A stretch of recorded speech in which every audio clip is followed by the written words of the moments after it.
তুমি চলে যাও, তোমার আর এই দেশে দরকার নাই।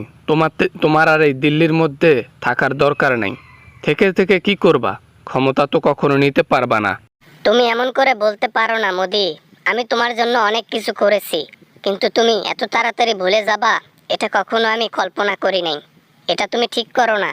তুমি যখন আমার এখানে স্থান নিতে আসছো, তখন তুমি নিজেই বলছো যে তুমি এই 6 মাস আসো, তারপর তুমি আবার ক্ষমতায় যাবা।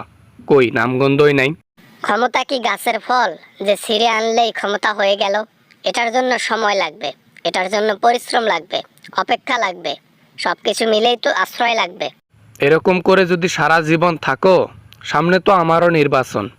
ইন্ডিয়ার মধ্যে নির্বাচন হলে আর লোকেরা তো জানে একজন স্বৈরাচারকে আমি স্থান দিছি।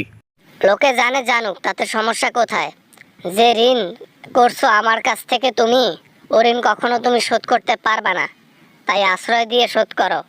কিছু পাও বা না পাও, বড় বড় লেকচার আর বড় বড় কথা বলতে পারো, ক্ষমতা গিয়ে নাও।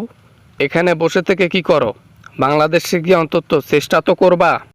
বাংলাদেশে যদি চেষ্টা করতে যাই, এ হাসিনা আর দিল্লিতে ফিরবে না, ডাইরেক্ট আল্লাহ তাআলার কাছে চলে যাবে।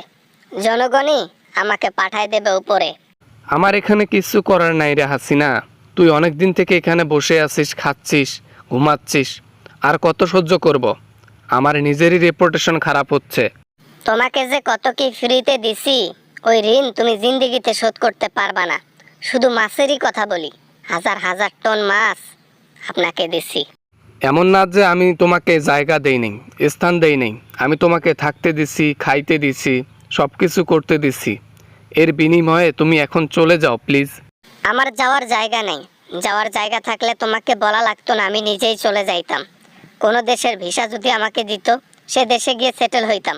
অপশন নাই। তোমাকে সরকার ভিসা দিবে কেমনে? আমি দিছি জন্য কি সবাই দিবে? হ্যাঁ, তুমি একজন স্বৈরাচার, গণহত্যাকারী। বাংলাদেশে যে কাজ করে আসছো ওটা অপরাধ। দেখো মোদি, আমি এত কিছু বুঝি না, এত কিছু জানি না। তুমি আমাকে স্থান দাও, আর কিছু চাই না তোমার কাছে। বিনিময়ে দরকার পড়লে আমি তোমাকে আরো টাকা দেব, সমস্যা নাই। আরে হাসিনা, আমার কি টাকার অভাব রে যে তোর কাছে টাকা নিতে হবে আমাকে? টাকা দেওয়া লাগবে না। তুই কয়টা দিন থাক, থেকে তারপর তুই চলে যা। থাকিস না এখানে। এখন খাওয়া দাওয়া শেষ হলো, আমার প্রয়োজন শেষ হলো।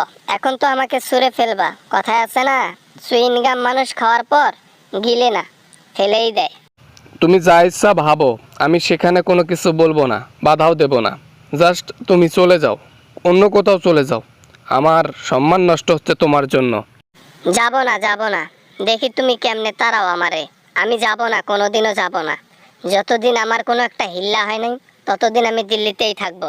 খাল কেটে কুমির এনে পড়ছি আমি বিপদে। এই বিপদ থেকে কবে আমি উদ্ধার হব রে ভাই? মাথা আমার নষ্ট।